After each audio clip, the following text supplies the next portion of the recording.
Muy buenos días para todos. Queríamos compartir abiertamente cuáles han sido los resultados fiscales en el 2020 y aprovechar esa oportunidad para ver cómo nos situamos en este momento y cuáles son las perspectivas desde el punto de vista macroeconómico para nuestro país.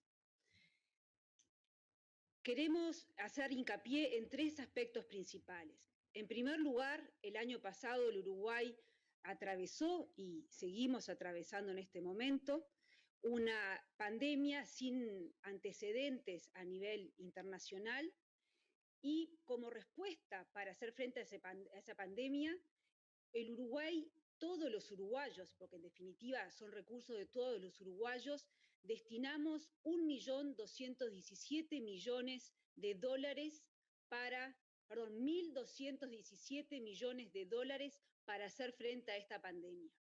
Esto equivale a unos 2,3% del producto uruguayo. Acá estoy pensando básicamente, y lo vamos a ver más adelante, en lo que fue la respuesta contundente del Fondo Coronavirus y lo que fue la respuesta de los préstamos garantizados por el Estado. Y estrictamente acá estamos considerando solamente las garantías que dio el Estado, pero eso dio lugar a mucho más préstamo. Recordemos que esta situación se dio en un contexto en el cual nuestro país perdió recaudación en el 2020 por unos 2.000 millones de dólares. A pesar de los gastos para enfrentar, para responder a esta pandemia, se cumplieron todas las estimaciones fiscales y sin suba de impuestos. ¿Qué es lo que tenemos para adelante? Y esto sería la tercera parte de nuestra presentación. Mostrar la persistencia del apoyo de la política económica. Como decía al inicio, la pandemia no terminó el 31 de diciembre del 2020 y por lo tanto la señal claramente es que vamos a seguir apoyando el combate a la pandemia o el transitar esta última etapa de la pandemia. Finalmente, compartir con ustedes que tenemos en el horizonte algunas señales alentadoras y que esto nos lleva a pensar que lo peor habría quedado atrás y compartiremos con ustedes cuáles son nuestras estimaciones de producto y la respuesta fiscal concordante. Empezamos entonces la primera parte de la presentación repasando cuáles fueron las medidas de apoyo en el 2020 durante la pandemia. Aquí lo primero que compartimos es lo que fue los gastos que se hicieron a través del Fondo Coronavirus.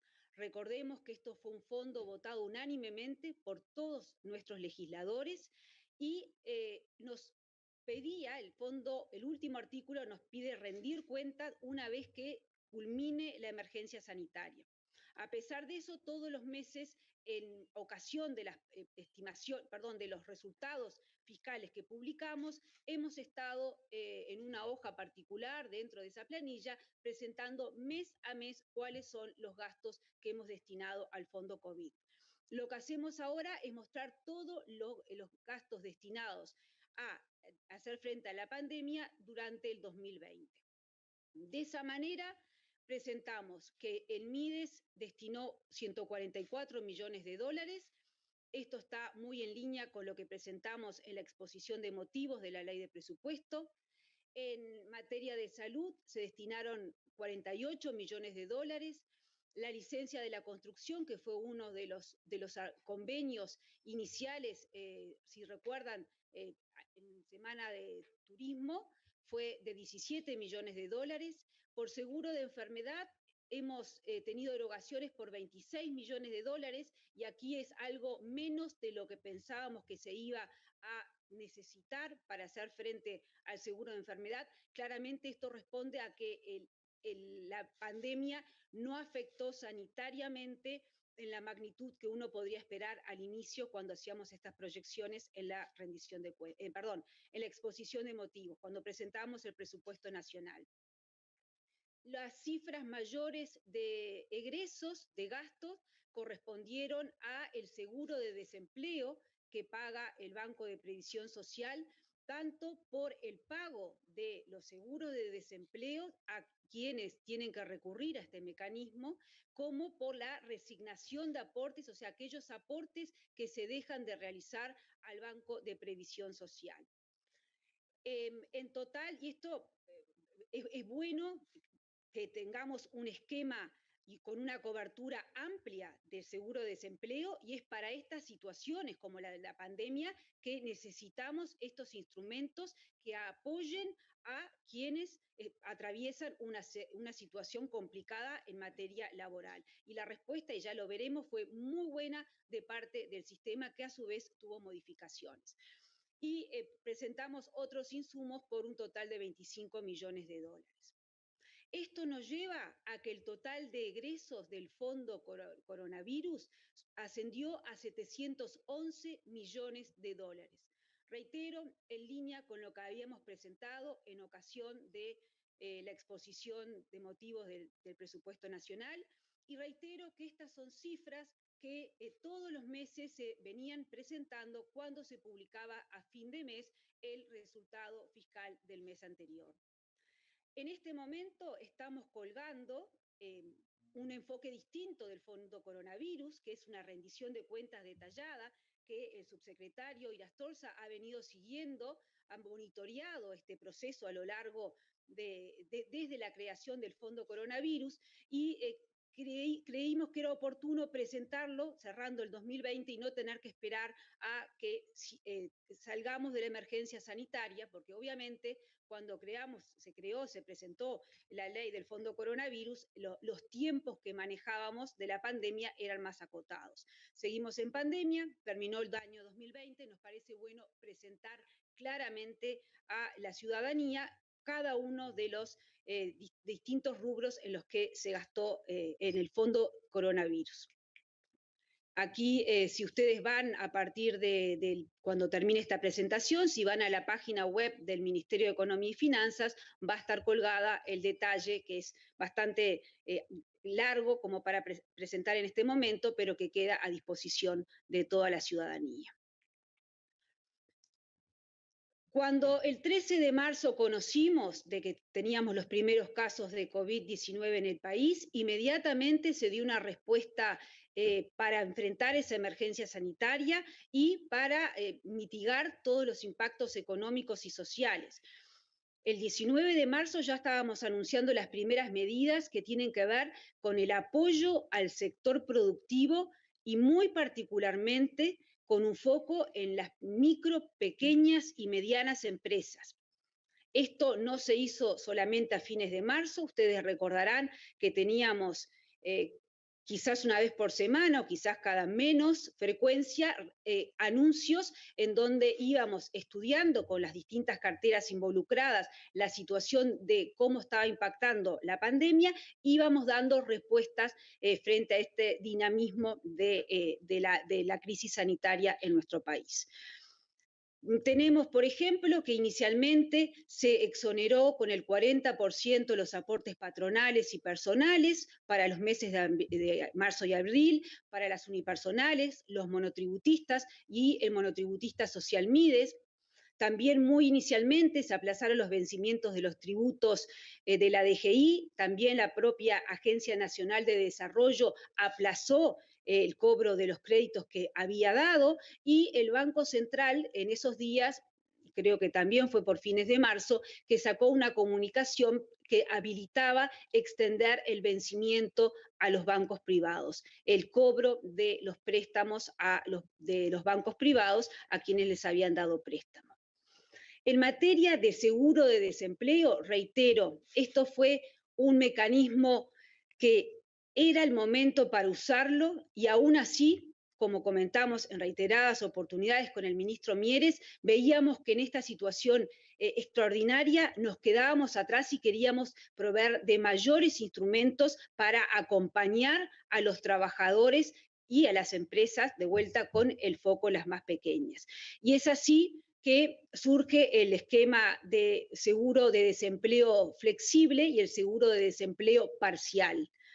También se dan apoyos de seguro de desempleo a profesionales que no está contemplado inicialmente que tengan un seguro de desempleo. Se dieron profesionales independientes, se dieron subsidios a los monotributistas, MIDES, se dieron subsidios a través del sistema de garantía de alquileres, se dieron subsidios, entre otros, a los artistas. Se exoneraron, y ya estoy pensando en la segunda parte del año, se votó, el Poder Ejecutivo envió al Parlamento y se votaron leyes para tener exoneraciones de los aportes patronales que rigen hasta el 31 de marzo para quienes realizan transportes de escolares, para las cantinas escolares, para los organizadores de eventos, las agencias de viajes, transporte turístico, obviamente. El sector turístico claramente está muy resentido y la decisión de dar prioridad a lo sanitario ha hecho que en este primer trimestre, obviamente, en materia de actividad, eso se va a sentir. Ya sabemos que se ha sentido, que se está sintiendo. Tomamos medidas concretas sobre el final del año para apoyar a este sector turismo, como es el caso del IVA cero a la hotelería, la devolución de los puntos de IVA y medidas que tienen que ver con el arrendamiento de autos, la gastronomía, la exoneración del IRPF para quien alquila su inmueble por la temporada. Se dieron, como dije al presentar el fondo COVID, medidas especiales para que haya una licencia especial al inicio de la pandemia al sector de construcción. Y dejé para el final comentar en materia de apoyo al entramado de empresas, al sector productivo, lo que fue las líneas de crédito a través del sistema de garantía estatal. Ahí fue donde pusimos el foco, entendimos que era fundamental que el problema de hoy de falta de liquidez no se convirtiera en un problema de que la empresa tiene que cerrar, en un problema de solvencia. Fuimos muy cuidadosos, conjuntamente con el Banco Central, de que no hubiera un quiebre de empresas que se nos quedan por el camino. Eso era el foco. Ayudar a que las empresas, en particular las más pequeñas, pudieran transitar a lo largo de esta pandemia. Y por eso el foco entonces en dar préstamos garantizados. Junto a eso también se dieron préstamos particulares a las unipersonales y el Banco República dio créditos con condiciones más flexibles.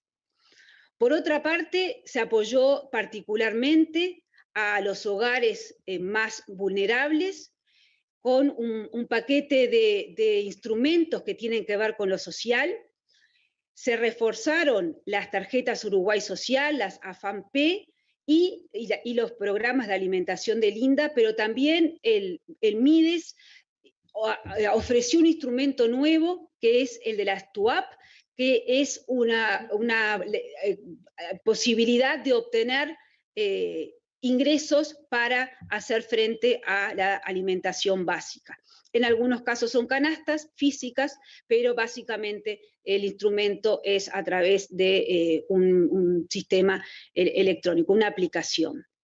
También se estableció que podían acceder al seguro de enfermedad las personas mayores de 65 años, eso era nuestra población que estaba en riesgo y por lo tanto, siendo un grupo de riesgo, aunque no estuvieran enfermos, se entendió conveniente de que se llegara al seguro de enfermedad estas personas.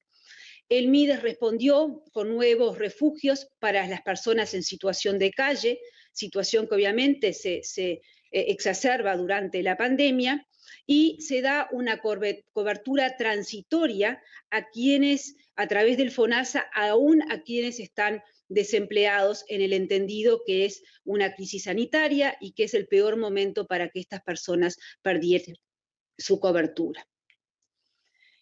Estas medidas, entonces, salvo la garantía del sistema de préstamos, se encapsularon en lo que fue el fondo, lo que es, porque sigue con vida, y como veremos en el 21 también lo tenemos, se encapsularon en el Fondo Solidario COVID-19, que nos permitió, por un lado, encerrar todos los gastos que tienen que ver con la pandemia y, por otro lado, ser muy transparentes en estos gastos transitorios que tenemos que realizar para dar respuesta a la pandemia. Veremos que fiscalmente esto también se vuelve en un instrumento muy relevante, porque nos permite esta separación, separar en una caja aparte todo lo que es transitorio y todo lo que es para hacer frente a la pandemia, separarlo de lo que es el resto del manejo de las finanzas públicas. Y eso es la manera en que nosotros vemos el manejo fiscal en este momento, lo transitorio y la caja del gasto permanente. Y sobre eso vamos a ir repasando en la presentación.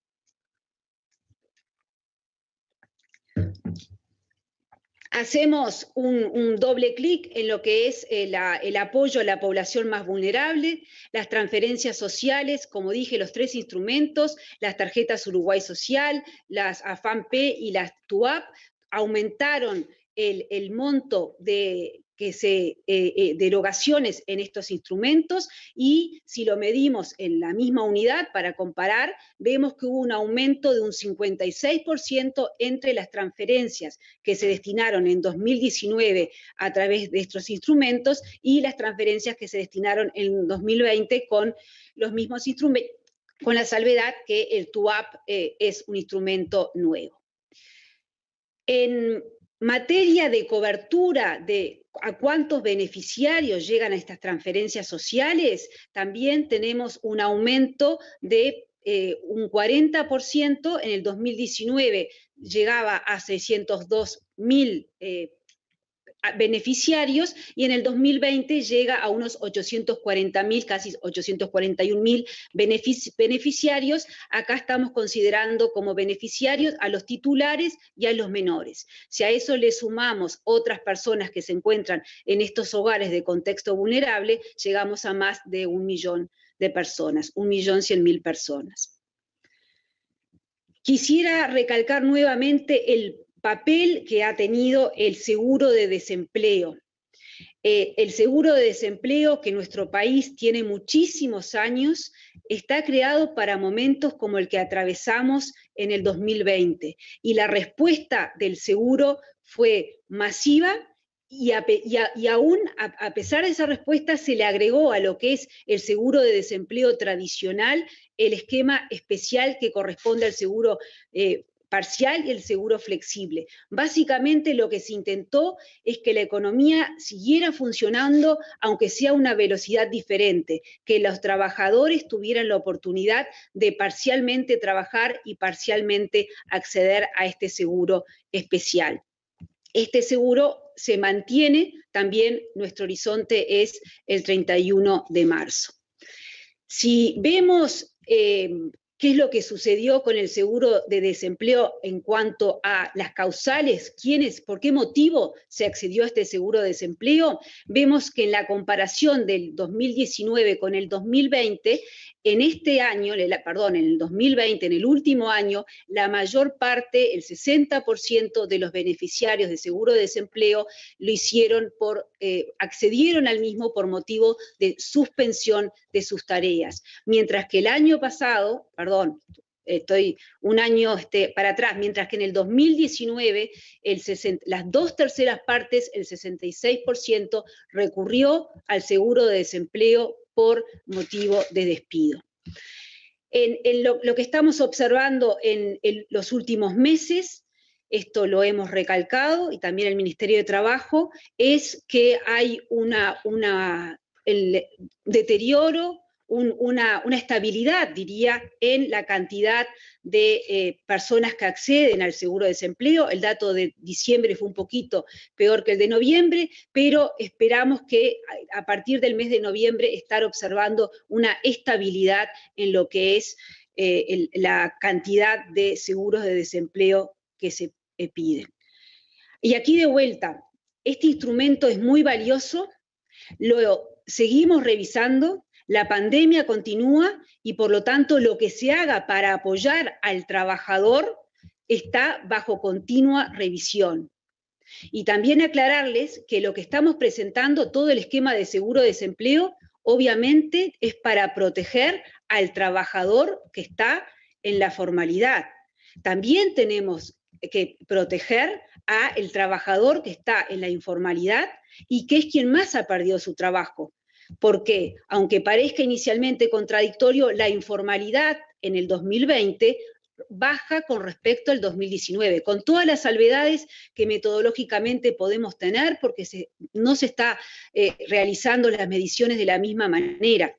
Pero sí, a grandes trazos, la informalidad está bajando, es porque los trabajos se están perdiendo básicamente en el sector informal. Y ahí también estamos dando respuestas. Paso ahora a lo que diría que fue la principal herramienta para proteger, para empujar al sector productivo, que fue el Sistema Nacional de Garantías a todas las empresas. Muy tempranamente, en marzo, salimos con el esquema de líneas garantizadas por el Estado para las pequeñas empresas. Es lo que llamamos el SIGA Emergencia. Sobre el final de año, sacamos una línea especial para atender al sector turismo y también para atender las empresas más grandes que no accedían por su alto nivel de facturación a el SIGA Emergencia, que tenía foco en las empresas más chicas.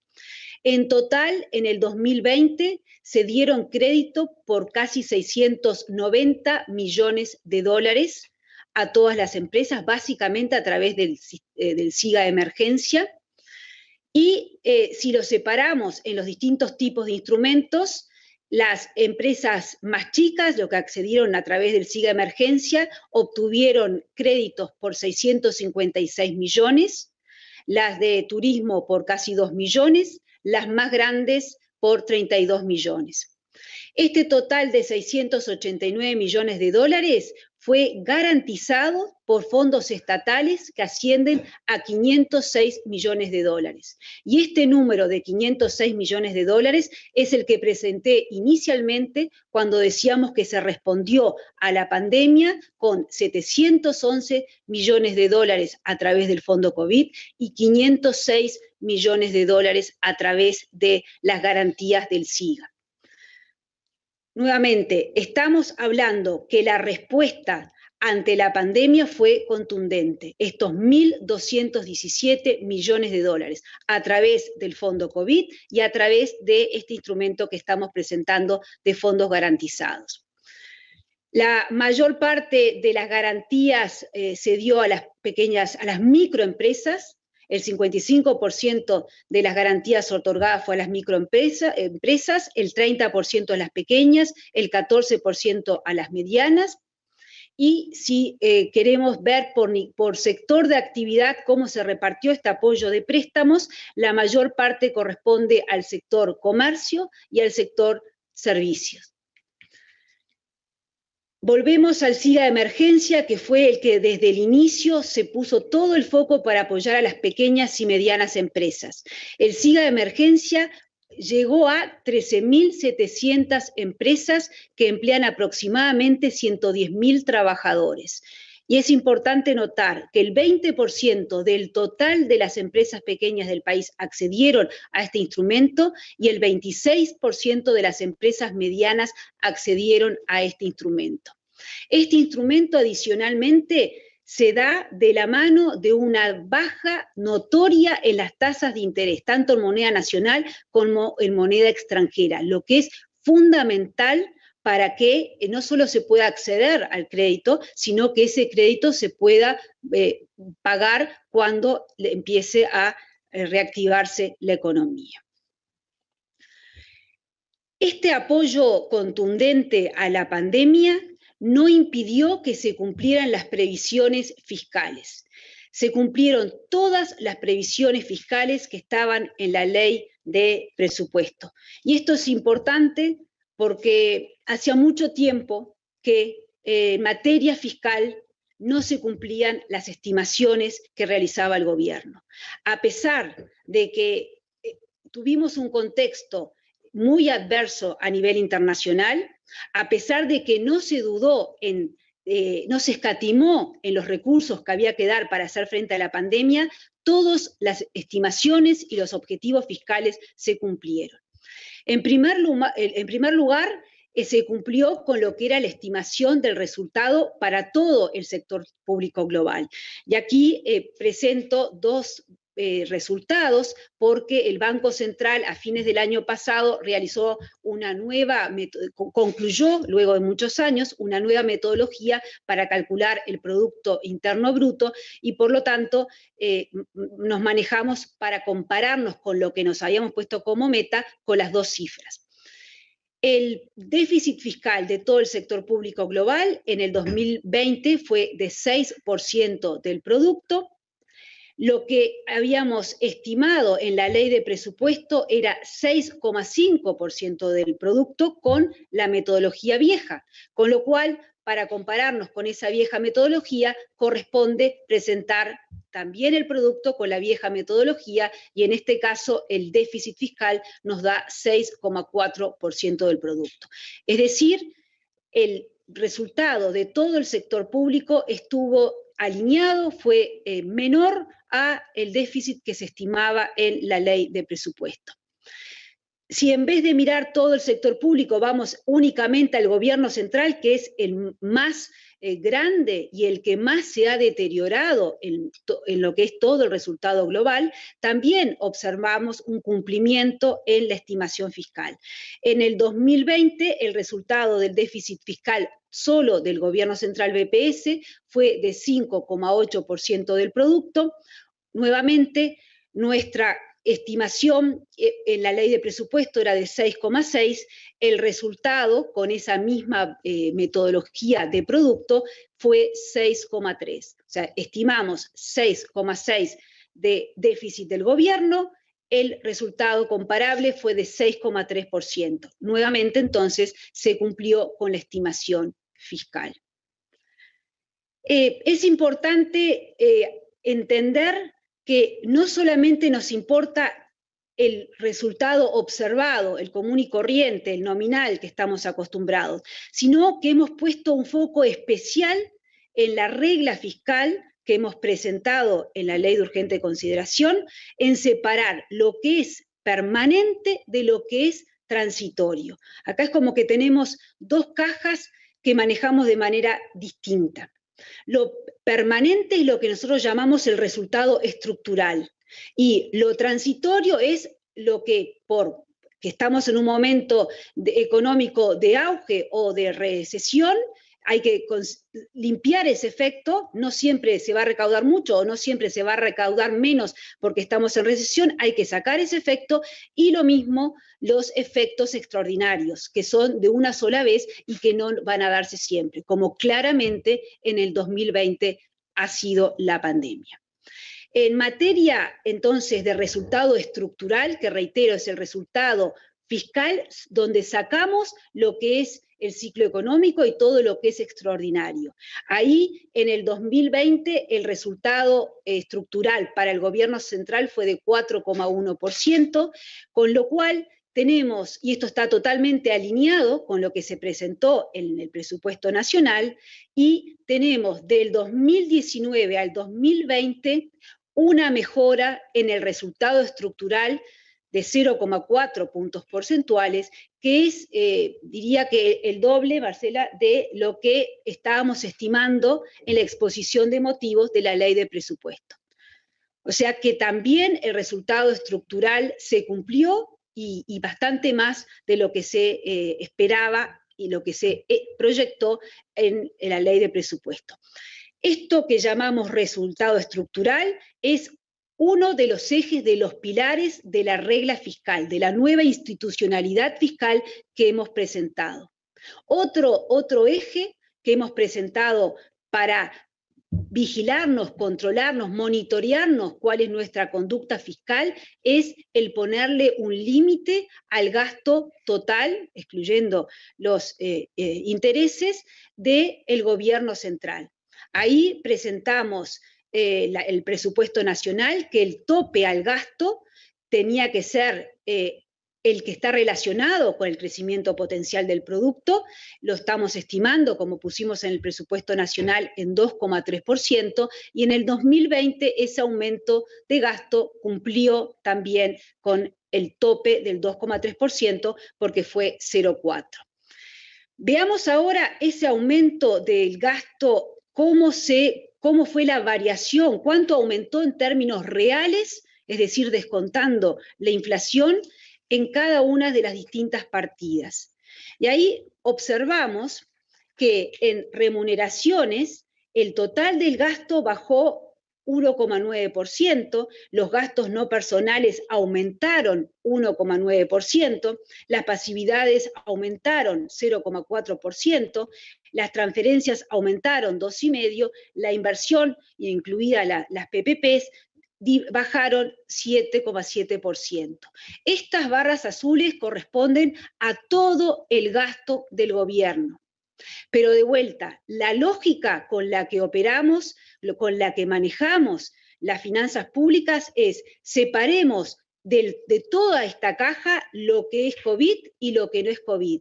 Entonces, si dejamos de lado lo que ha sido los gastos asociados al COVID y vamos y nos centramos en el gasto sin COVID, las variaciones son las que presentamos en las barras grises. Ahí las remuneraciones bajan menos, porque obviamente hubo remuneraciones que estuvieron asociadas a la pandemia, y eso lo van a poder ver bien en detalle en la planilla, en la tabla del Fondo Coronavirus. En lo que se refiere a los gastos no personales, si dejamos de lado el COVID, hubo una caída real de 7%, que es bien importante. De vuelta, recordemos, estamos dejando de lado lo que es la atención a la pandemia. Del resto, de lo que hemos llamado de otra manera estructural, dijimos que teníamos que ser más eficientes, se fue más eficientes. Y esos gastos no personales bajaron un 7% en términos reales, como también las inversiones bajaron un 7,7% y como también las transferencias, ya sin considerar el COVID, bajaron 4,2%. Esta evolución de los egresos sin considerar la pandemia nos muestra que el gobierno central ahorró en el 2020 el equivalente a 380 millones de dólares. Y ahí podemos hacer los paréntesis necesarios con los colegas o con quien quiera hacer de cómo se calcula este número, porque lo importante era no considerar el aumento, obviamente, del dólar, del tipo de cambio que hubo en el 2020, con lo cual se llevó todos los valores a el año 2019 para que no se ensucie del efecto de tipo de cambio. Si al gobierno central le sumamos lo que sucedió en las empresas públicas, que ahorraron 280 millones de dólares, llegamos a que el ahorro total de todo el sector público global en el 2020, sin considerar los recursos para atender la pandemia, fue de 660 millones de dólares. Reitero el concepto con el que manejamos las finanzas públicas. La caja del COVID, la caja de lo transitorio va por un lado, que no es la que estamos presentando acá, la caja sin COVID, lo que es permanente, lo que es estructural, ahí es donde tenemos el foco a ahorrar, a ser más eficientes. Pero mejorar lo estructural no nos puede llevar a descuidar lo transitorio. Y lo transitorio, vamos a ver al final, seguimos dando recursos para enfrentar la pandemia, hoy damos una cifra y esto está a revisión porque la pandemia, lamentablemente vemos que creemos que estamos viendo el final, pero tenemos que ser muy cautos en no ponerle nosotros la fecha de vencimiento desde el Ministerio de Economía sin saber exactamente cómo va a evolucionar lo sanitario, lo económico y lo social. Vuelvo a la regla fiscal. El tercer pilar de la regla es cuánto puede endeudarse el gobierno central. En el presupuesto nacional, el artículo 696, decíamos que el gobierno central podía endeudarse por 3.500 millones de dólares, y acá sí, no hay separación de caja en estructural y transitorio, esto es todo el endeudamiento, y el endeudamiento fue por 3.120 millones de dólares, con lo cual se cumplió el tercer pilar de la regla fiscal. La deuda neta aumentó, la deuda neta del gobierno central en términos del producto aumentó unos 11,5 puntos porcentuales, totalmente en línea con lo que se estimó en la ley de presupuesto, en la exposición de motivos, y ese aumento de 45% a 56,6% de deuda neta se divide mitad por lo que es el endeudamiento neto, que viene a ser la contraparte del déficit fiscal, y mitad por efectos de valuación. Finalmente, el manejo fiscal, con esta doble caja que menciono, lo permanente, con ese foco a mejorar el resultado estructural, y lo transitorio a través del Fondo Coronavirus, básicamente de dar lo que se necesite, permitió que Uruguay retuviera el grado de inversor, y ahí tenemos presente las distintas calificadoras, las 5 agencias de calificación y la nota con la que tienen a Uruguay. La última novedad fue el mes pasado, hace unos días, en donde la calificadora canadiense DBRS mantiene la nota de Uruguay. A nivel de riesgo país, a nivel de cuánto se le pide a Uruguay que pague en relación a cuánto se le pide al resto de los países emergentes que paguen cuando contrae deuda, el Uruguay tiene lo que se llama un spread, una comparación entre lo que paga Uruguay y su referencia, que son los instrumentos de Estados Unidos, que es muy baja, como podemos ver en esa comparación internacional.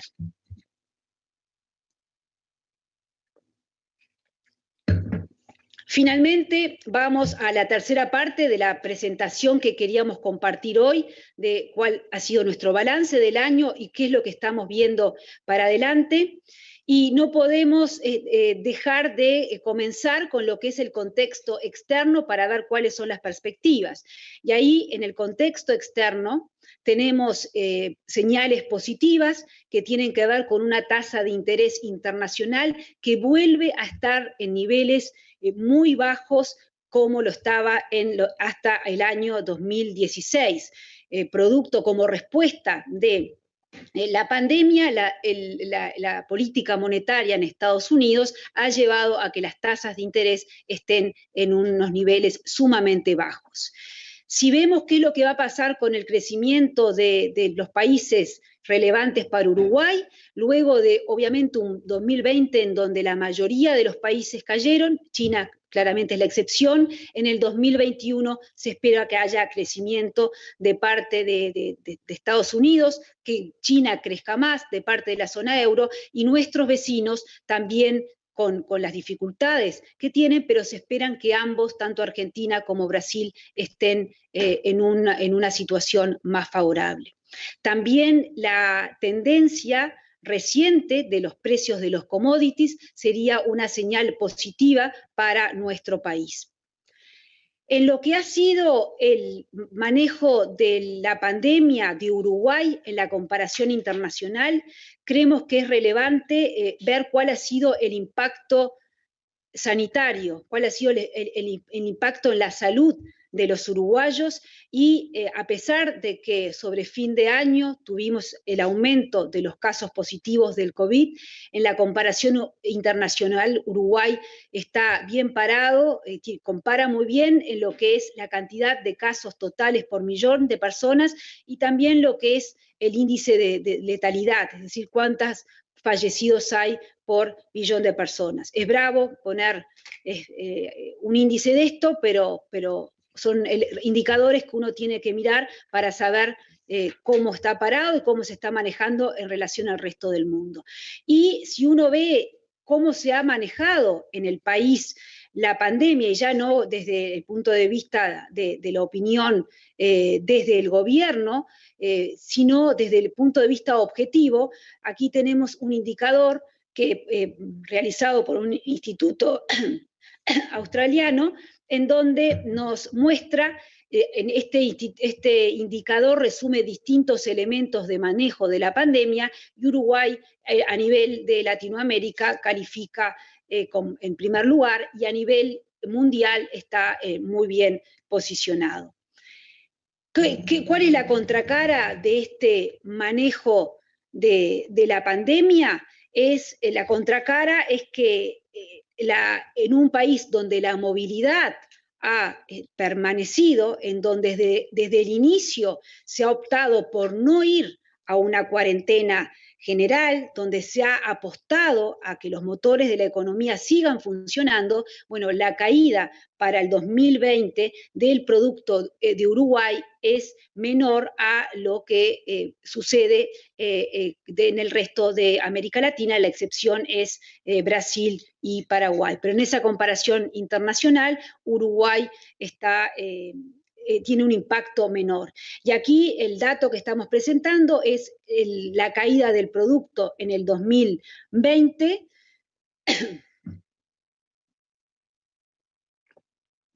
Sobre el final del año compartíamos que la estimación del producto iba a ser más en el entorno, con la vieja metodología, una caída del 4,5 en lugar del 3,5, y con la nueva metodología decíamos en ese momento que estaríamos en una caída del 5,5, y esos son los valores que estamos esperando para el 2020, que ya el dato que tenemos exactamente acá es el 5,8 más afinado, y que corresponde también al dato que maneja el Banco Central. Ahora, el 2020, esta caída ya sucedió, obviamente lo que nos queda es poder medirla, y aquí lo importante es que lo que sí ya tenemos claro son cómo evolucionó el empleo, que es la variable más importante para nosotros, y el empleo tuvo una caída muy en línea con lo que esperábamos en la ley de presupuesto, y cómo evolucionan los datos fiscales, que como comentamos se cumplió con todas las estimaciones fiscales. Es decir, esos son los números visibles. El empleo, que es la variable que nos interesa, y el déficit fiscal, las distintas mediciones de déficit fiscal, que son cifras que se puede recabar fácilmente. Ya estamos viendo algunos indicadores en materia económica y en materia de expectativas que nos dirían que lo peor habría quedado atrás. En materia de recaudación vemos una estabilización en lo que es la variación interanual de la recaudación. Esto no quiere decir que no haya algún mes de valores negativos, no se va a estabilizar de un día para el otro, pero la tendencia, si uno mira desde lo que es la gran caída en mayo del 2020, uno esperaría que se esté recuperando gradualmente la recaudación. Y a nivel de confianza del consumidor, también seguimos en esa zona de moderado pesimismo, algún mes peor que otro, pero también con una recuperación desde el punto más bajo. Vemos también como auspiciosos algunos indicadores en el mercado laboral, como decía, la tasa de empleo, el empleo que baja mucho al inicio con la pandemia, logra recuperarse, y a lo largo del año tiene esta recuperación. De vuelta, podemos tener algún mes de empeoramiento, pero básicamente lo que estamos observando es un aumento de la tasa de empleo y un aumento de la tasa de actividad, es de la oferta de quienes salen a ofrecer su trabajo. Claramente esto no quiere decir que el 2020 fue un año bueno en materia de empleo. Lo que en nuestro punto es que en primer lugar, se dieron todos los instrumentos para apoyar a que se mantenga ese empleo. Estoy pensando básicamente en el mecanismo del seguro de desempleo, de apoyar a esa persona que no puede recibir el ingreso del trabajo, y todos los instrumentos para lograr que esas empresas sigan funcionando, como es el caso de los préstamos. La caída de empleo que hubo en el 20 estaba en línea con lo que estimamos en el presupuesto nacional. También vemos como una señal positiva la demanda de combustible. Este indicador es muy volátil, pero lo que estaríamos observando es una mejora desde el peor momento de la pandemia. No podría finalizar las menciones económicas sin dejar de decir una vez más que se trabaja muy consistentemente la política fiscal que hemos presentado, la política monetaria y la política de ingresos para recuperar la competitividad. Aquí lo que estamos presentando en estos gráficos es el tipo de cambio real, en donde medimos la inflación de nuestros costos y la comparamos con distintos socios comerciales. Y del lado izquierdo, que tenemos nuestros vecinos, claramente hay una brecha importante entre el tipo de cambio real hoy y lo que sería el tipo de cambio real de equilibrio. Y sin embargo, si vamos a los países que tienen una estructura productiva similar a la nuestra, como Australia y Nueva Zelanda, o si comparamos con Estados Unidos, ahí vemos que hemos experimentado una mejora en el tipo de cambio real. Esto se sigue trabajando, y para mejorar la competitividad, para mejorar esta medida de tipo de cambio real o cualquier medida de tipo de cambio real, lo que hay que hacer es trabajar y avanzar en temas estructurales, como estamos haciendo, y trabajar con esa consistencia entre la política monetaria, la fiscal y la de ingresos. De parte de la política fiscal, es importante lo que veníamos diciendo, seguir mejorando el gasto estructural, seguir conteniendo el gasto, porque mayor gasto se va a reflejar en un deterioro del tipo de cambio real. Y eso no queremos, porque a la larga es lo que termina impactando en el empleo. Quisiera compartir que lo que ha sido nuestra posición en materia de atracción, de movilización de inversiones a lo largo del 2020, diría que trabajamos en distintos andariveles mientras se daba respuesta a que los motores de la economía sigan funcionando, mientras se daba respuesta en lo social y en lo sanitario a la pandemia, se trabajaba en modificar la normativa que tiene que ver con la atracción de inversiones, y los resultados hasta el momento son que en el 2020 hemos recibido proyectos de inversión por un total de 1.570 millones de dólares. Esto corresponde lo grueso de esto corresponde a proyectos que se presentan a través de la COMAP.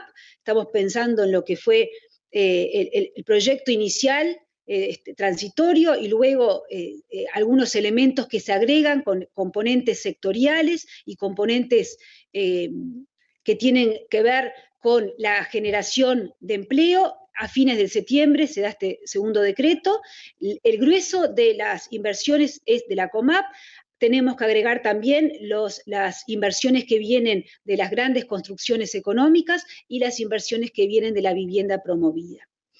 Si tomamos estos proyectos que tienen que cristalizarse, ¿verdad? Estos son los proyectos que recibimos que tienen que cristalizarse concretamente en proyectos, pero si tomamos estos estudios que se han presentado y vemos la generación de empleo, por qué sectores estaría, vemos que las 3/4 partes del empleo que generarían estos proyectos está en el sector comercio y servicio.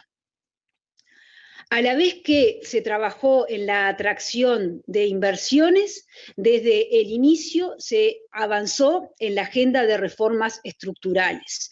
Y ahí recalcamos el primer hito, que es la ley de creación del Fondo Coronavirus, que creo que es un hito. Como dije, esto fue votado unánimemente por el Parlamento, habla de que todo el sistema político estaba a la altura de las circunstancias, pero esto claramente nos permitió, por un lado, asegurar a la ciudadanía todo lo que se necesite para la pandemia va a estar, lo social, lo sanitario, lo económico. Y ese es el caso que seguimos presentando porque la pandemia sigue en el 2021.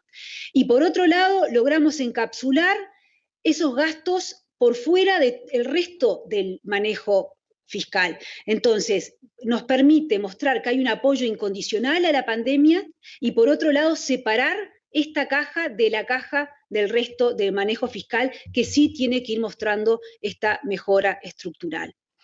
Cuando seguíamos discutiendo y todavía un poco, no sé si sorprendidos, pero sí muy activos en ver qué medidas tomar por el fondo COVID, y recordemos que aquí no había manuales, no había protocolos, aquí todo el mundo a la vez estaba viendo qué medidas sacar para apoyar la actividad.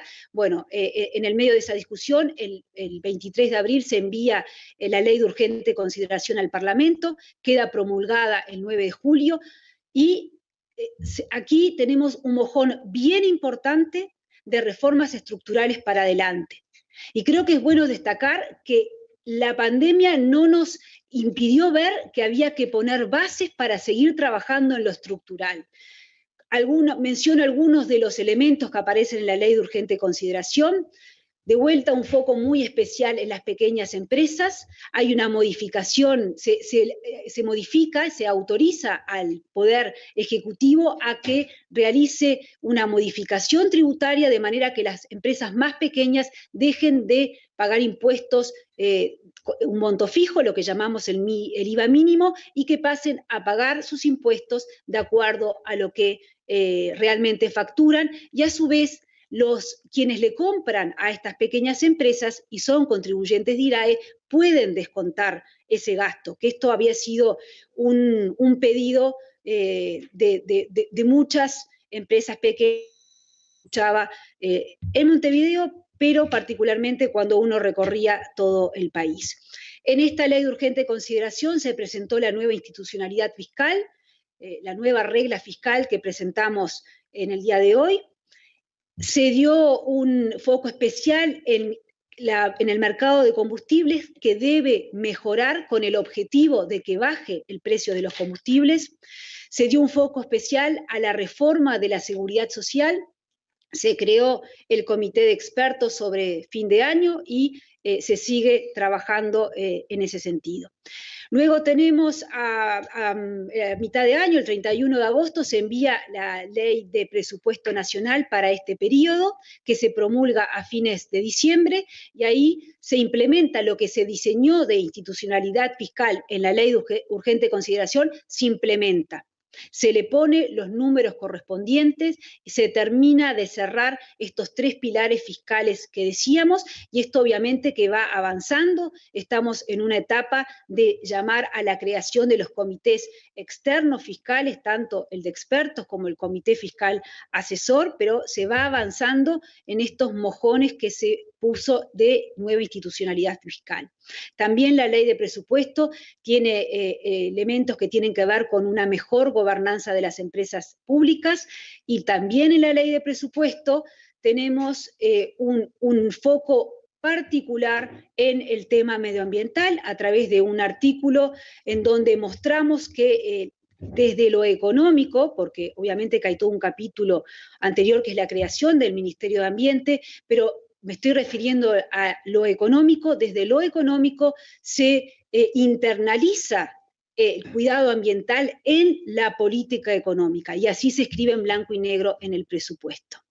Obviamente que estas reformas siguen su curso y que hay elementos nuevos que estamos discutiendo y que estaremos presentando con ustedes próximamente. Pero nada de esto ha acabado, sino que son las bases de reforma. Bueno, las reformas estructurales no se logra de un día para otro, sí era urgente empezar a llevarlas adelante. Para este año, y con los indicadores auspiciosos o positivos que presenté inicialmente en esta última parte, estamos esperando que la actividad vuelva a los niveles pre-COVID en el tercer trimestre del 2021. Para todo el año 21 estamos esperando un aumento, un crecimiento del producto de 3,5%. Esto es menos crecimiento de lo que habíamos proyectado en la ley de presupuesto, en donde uno no esperaba que el COVID persistiera en el 2021, y más de la mitad de la diferencia en esta estimación viene por el sector turismo, que obviamente es conocido las dificultades que tiene, y las medidas de cierre de frontera exacerba un sector que venía con sus dificultades ya a lo largo del año. Pero en particular el primer trimestre del 2021 va a tener el efecto negativo en el sector turismo, que ya está incorporado en este crecimiento de 3,5%.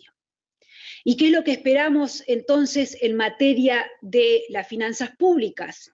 Para el sector público global esperamos en el 2021 un resultado de 4,3% de déficit fiscal en términos del producto, y para el gobierno central, para el 2021, esperamos un resultado de 4,1% de déficit fiscal en términos del producto. Este resultado fiscal es mayor al que teníamos estimado en la Ley de Presupuesto Nacional, porque la pandemia en el 2021 siguió. Y la explicación de ese deterioro en el resultado fiscal está en el fondo coronavirus, que durante el 21 continúa. Lo estamos estimando hoy lo estamos estimando en unos 540 millones de dólares, y digo el hoy y con ese énfasis porque esto es dinámico. Nosotros no tenemos la fecha de caducidad del fondo coronavirus, del fondo coronavirus no lo tenemos, pero de la pandemia del coronavirus en el Uruguay. Entonces, hoy nuestra estimación es de 540 millones de dólares. Lo importante y la certeza que tiene que tener toda la ciudadanía es que si se necesita más para atender lo social, lo económico, lo sanitario, los recursos ahí van a estar, y por eso es que tenemos este deterioro en materia fiscal. En la barra que presento en el 2021, vemos que a la barra azul, que es el resultado del gobierno central, el resultado observado común, se le agrega algo que no teníamos en la ley de presupuesto, que es la barra naranja, que es esta caja particular aparte del fondo coronavirus para hacer frente a la pandemia. En materia de regla fiscal, el primer pilar dijimos que era el resultado estructural. Continuamos con la mejora del resultado estructural. Vuelvo a la caja de lo permanente y lo separo de la caja de lo transitorio. Lo permanente tiene que seguir mejorando. En el 2020, en lo permanente, se logró un ahorro de 600 millones de dólares. En el 2021 se tiene que seguir mejorando lo estructural, se tiene que ser más eficiente. Y esto es la mejora que presentamos, que estamos esperando y que estamos compartiendo hoy con ustedes. El siguiente momento de compartir las proyecciones va a ser en la rendición de cuentas a mitad de año. El segundo pilar fiscal tiene que ver con el tope de gasto. Recuerden que dijimos que habíamos puesto un máximo para el aumento de la totalidad del gasto, y para el 2021 esperamos que el gasto total tenga una leve caída. Y el tercer pilar, que es el endeudamiento del gobierno central. Aquí, hoy, las cifras que estamos publicando son de una proyección de aumento de la deuda neta del gobierno de 2.243 millones de dólares.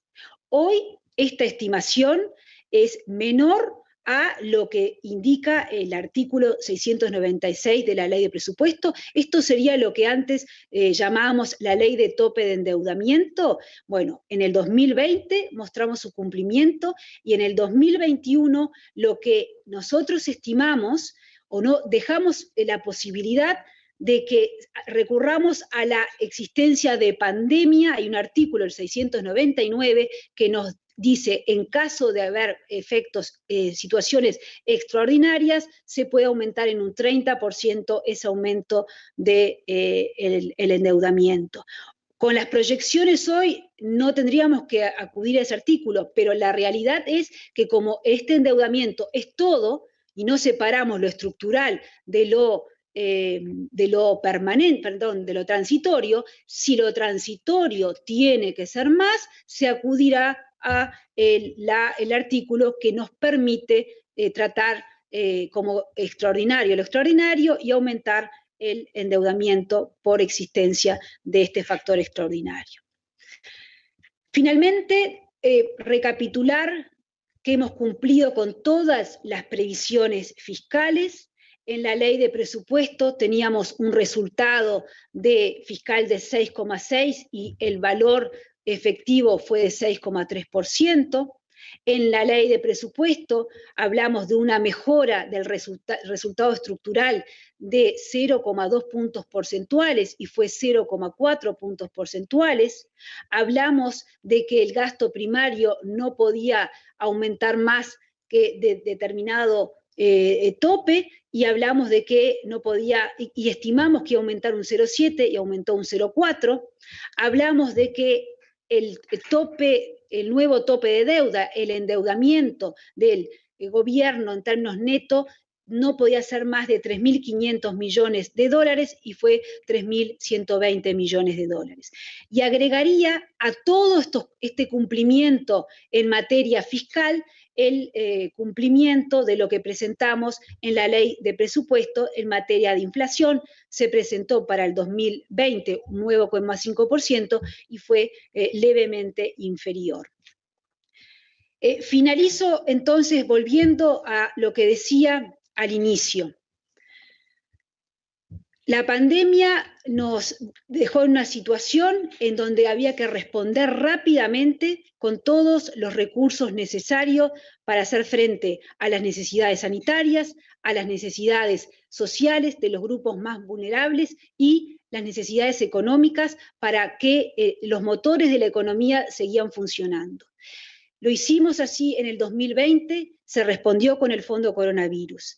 Vamos a seguir respondiendo en el 2021, vamos a continuar con todos los apoyos que sean necesarios para seguir transitando la pandemia, lo que nos queda de la pandemia. Desde la política económica se va a seguir transitando, apoyando para que se transite en la pandemia. Esta separación de la caja del manejo estructural de la caja de lo transitorio es bien importante para entender cómo vemos nosotros la situación. Lo que es permanente tiene que seguir mejorando como mejoró en el 20, pero lo que es transitorio, y acá ubicamos básicamente el apoyo a través del Fondo Coronavirus a la pandemia, tiene que continuar y va a continuar. Vamos a continuar con ese apoyo para lograr mayor crecimiento, para lograr aumentar el empleo, que es lo más importante, y en definitiva lograr que todos tengamos mayores oportunidades, que ese es el foco. Si somos capaces hoy de dar ese apoyo, ese respaldo en atravesar la pandemia, es porque en lo estructural hemos sido muy cuidadosos, muy prudentes. El manejo prudente de lo estructural es lo que hoy nos permite, nos pone en una muy buena posición para dar todo el apoyo que sea necesario. Y no puedo terminar sin antes apelar a todos los uruguayos, a pedirle que nos queda muy poco para transitar el final de la pandemia, que sigamos todos haciendo el esfuerzo de cuidarnos, cada uno con las medidas de sus posibilidades, pero que si no nos cuidamos, entonces el impacto de la salud, lo que hemos logrado en materia sanitaria va para atrás y todo lo que les estamos presentando hoy también tendría un impacto negativo. De nuestra parte, como equipo de política económica del Ministerio de Economía y Finanzas, vamos a seguir trabajando con mucha prudencia y con mucha responsabilidad, buscando, como decía, el crecimiento, el mayor empleo y, en definitiva, que todos tengamos mayores y mejores oportunidades. Con esto dejo la presentación y, José, escuchamos las indicaciones para recibir las preguntas. Muchas gracias, ministra. De las varias preguntas que han llegado, hemos seleccionado algunas que nos parecen representativas, entre ellas la que dice, teniendo en cuenta estas medidas que viene implementando el gobierno, ¿cómo evalúa la opinión del exministro de Posadas, que declaró en estos últimos días que Uruguay necesita un plan fuerte del estilo Plan Marshall y qué inversión exigiría ese plan? Muchas gracias por esta primera pregunta. En primer lugar, vuelvo a lo que dije a lo largo de la presentación. Nosotros tenemos que separar lo que es el manejo de esta caja estructural de lo que es el manejo de lo transitorio. Si nosotros entendemos que hay que agregar más elementos transitorios para darle un mayor énfasis particularmente a las pequeñas empresas, si hay que dar algún apoyo adicional en lo que es la inversión, lo vamos a hacer. Pero acá lo más importante es distinguir la caja de lo estructural de la caja de lo transitorio. En segundo lugar, creo que la palabra de Plan Marshall es muy marketinera, porque realmente cuando uno ve lo que ha sido, cuando uno lee la carta que hizo un medio de prensa de Posadas, el foco está en la inversión pública-privada, pero sobre todo en las reformas estructurales. Y acá no se puede pensar en un mayor crecimiento si no avanzamos en las reformas estructurales. Por eso es tan importante las reformas que presentamos y el compartir que estas reformas obviamente no se agotan en el 2020, seguimos trabajando en estas reformas y vamos a dar a conocer más detalles, pero lo que se empezó en el 2020, las bases que se dieron en la Ley de Urgente Consideración, en el presupuesto nacional, todo el trabajo que se ha hecho en la Comisión de Expertos en materia de combustibles y que hace unos días se envió, el Poder Ejecutivo enviamos al Poder Legislativo una propuesta de reforma, todo lo que se está trabajando en la fase de diagnóstico de las reformas de seguridad social, todo eso tiene que continuar. Sin reformas estructurales no podemos pensar en que vamos a tener un mayor crecimiento. Muchas gracias, ministra. Otra consulta dice, ¿qué respuesta tiene a la opinión pública de algunos analistas económicos que señalan que las proyecciones del gobierno fueron muy optimistas? ¿Está previsto revisar las proyecciones de crecimiento del PBI para el 2021? Creo que la pregunta hay que ser honesto, debe haber caído en la mitad de la presentación. No es que la persona se durmió al final y no lo escuchó. Pero primero voy a, José, perdón, ¿cómo decía la pregunta? Decía, ¿cuál es la opinión acerca de algunos analistas que señalaron que las proyecciones del gobierno fueron muy optimistas? Bien, me quedo con esa parte. Cuando nos dijeron que las proyecciones eran muy optimistas, cuando se presentó la Ley de Presupuesto Nacional, dijimos que las proyecciones eran realistas y que era la mejor estimación que nosotros podíamos hacer con la información que teníamos. Acabo de mostrar el TIC en todas las proyecciones fiscales.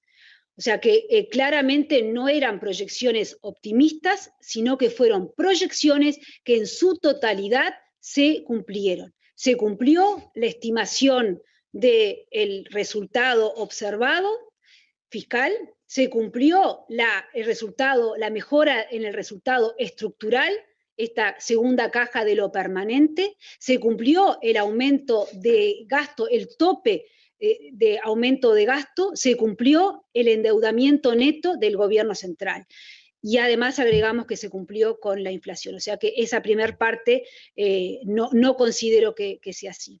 Y la segunda parte, con respecto al 2021, tenemos algunos indicadores que hemos compartido, que nos hablan de que lo peor habría quedado atrás, y tanto por los elementos como es la trayectoria de la recaudación, lo que es la demanda de combustibles, lo que está pasando en el propio mercado laboral, uno esperaría un crecimiento de manera que en el tercer trimestre del 2021 estemos en el mismo nivel del 2020.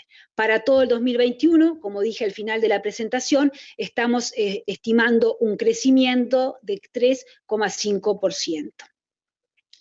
Y hablo ahora siempre en nueva metodología de Producto Interno Bruto. La vieja metodología la puse al inicio para que sea bien clara la comparación de nuestras estimaciones con los resultados y mostrar claramente de que se habían cumplido.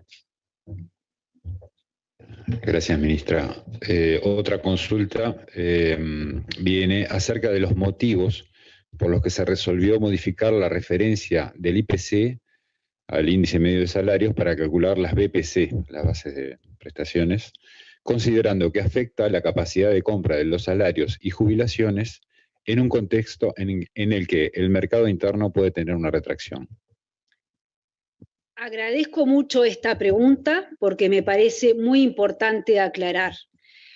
Cuando se optó, la base de prestaciones y contribuciones puede aumentar por el índice medio de salario o puede aumentar por la inflación. Se optó porque aumente, porque se modifique por el índice medio de salarios, porque esto es lo que nos permite mantener la contribución tributaria del IRPF. No se recauda ni más ni menos. En promedio es totalmente neutral, se recauda exactamente lo mismo. Para quien gane el promedio, para aquel cuyo salario aumentó lo mismo que aumenta el índice medio de salario, está exactamente en la misma situación. Por eso hablo en promedio. Por supuesto que el salario de cada persona puede aumentar más o menos que el índice medio de salario. Pero me parece fundamental aclarar este punto. Se optó por modificar la BPC por el índice medio de salario porque de esta manera la carga impositiva se mantenía absolutamente igual, no se aumenta la recaudación fiscal con esto. Y en promedio las personas pagan exactamente lo mismo. ¿Nos gusta de que haya un IRPF? Bueno, creo que ese IRPF, lo hemos dicho varias veces, más que si nos gusta o no nos gusta, nos encantaría que tuviera más deducciones y nos encantaría de que se pueda pagar menos impuestos y que esté más asociado realmente con los ingresos del hogar y no con el salario. Pero no es algo que nosotros podamos mirar ahora, y sí nos pareció prioritario que mantener de vuelta la carga impositiva de ese 35% de los trabajadores que pagan el IRPF, mantener esa carga impositiva, porque tenemos que hacer frente a todos estos gastos que estamos diciendo. La pandemia no terminó en el 2020, la pandemia continúa en el 2021, vamos a seguir con toda la responsabilidad necesaria atendiendo las necesidades, pero no podemos ignorar de que tenemos que mantener ese gasto, y en esa elección se optó por mantener exactamente la misma recaudación que se tenía en el año anterior. Gracias, ministra. La siguiente dice así. La ministra mencionó un ahorro total a nivel del Estado en 2020, fuera del tema COVID, de 660 millones de dólares. ¿Esto hace que se mantenga la promesa de campaña de un ahorro de 900 millones de dólares como meta? Porque a mitad del año pasado se había hablado de abandonar ese objetivo por la pandemia. Yo creo que acá no se trata de agarrar el cartel de los 900 millones de dólares y morir con el cartel. Aquí el compromiso claro es de continuar con la mejora estructural, pero esa mejora estructural no nos puede hacer ignorar de que estamos con la pandemia. Haber ahorrado en el 2020 660 millones de dólares es una cifra bien importante. Y esa cifra, como dije al final de la presentación, es lo que nos posiciona muy bien para poder hacer frente, para poder gastar en lo que sea necesario para atravesar la pandemia. Entonces, creo que la discusión no es 900 o ahora en el 2021 vamos a agregar otro número para agregarle a 660 y llegar a los 900. Aquí, más de una vez he dicho, nosotros no estamos enamorados de los números. Nosotros lo que tenemos son conceptos, son comportamientos, y el comportamiento, la conducta fiscal que estamos teniendo es de seriedad y mejora en lo estructural para poder hacer frente a la pandemia, a lo transitorio. Creo que ese es el gran mensaje. Y claramente lo que hemos presentado para el 2021 muestra que el resultado estructural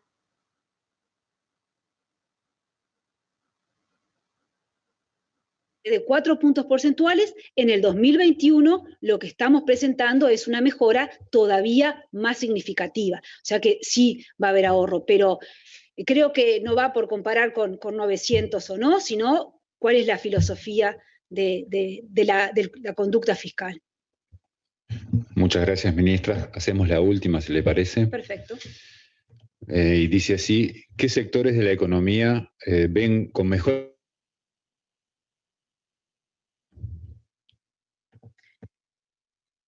Claramente hay sectores que se han resentido menos, como es el caso del agro, y lo que uno tiene que hacer ahora es apoyar a todos los sectores. Y por eso lo que presentábamos de los préstamos que se ha dado es básicamente en el sector comercio y servicios, que son los sectores que han quedado atrás. Uno desearía que todos los motores estén encendidos y que no sea únicamente algún sector. Creemos que el agro va a ser uno de estos motores que está funcionando, la construcción está funcionando y el deber nuestro es igualar la cancha para todos, que ningún sector quede atrás y que aquellos que tienen más dificultades, como claramente es el sector turismo, dentro del sector servicios, tenga un apoyo adicional, como lo ha tenido y lo hemos presentado en el día de hoy, para que pueda ponerse también en funcionamiento y reitero, sean todos los motores de la economía y no solamente algunos. También, si lo vemos ya no por sectores de actividad, sino lo que los economistas nos gusta ver como por el lado de la demanda, estamos con mucho foco en lo que son las exportaciones, en una mejora en las exportaciones de bienes y de servicios, y la semana pasada ustedes escuchaban lo que fue la postura clara del presidente de la República junto con el canciller de buscar esta flexibilización del Mercosur para llegar a mejores mercados. Dentro de estas reformas estructurales que estamos manejando, también hay una agenda que tiene que ver con lo internacional y que tiene que ver con llegar a más mercados y en mejores condiciones, de manera que se puedan reactivar también las exportaciones.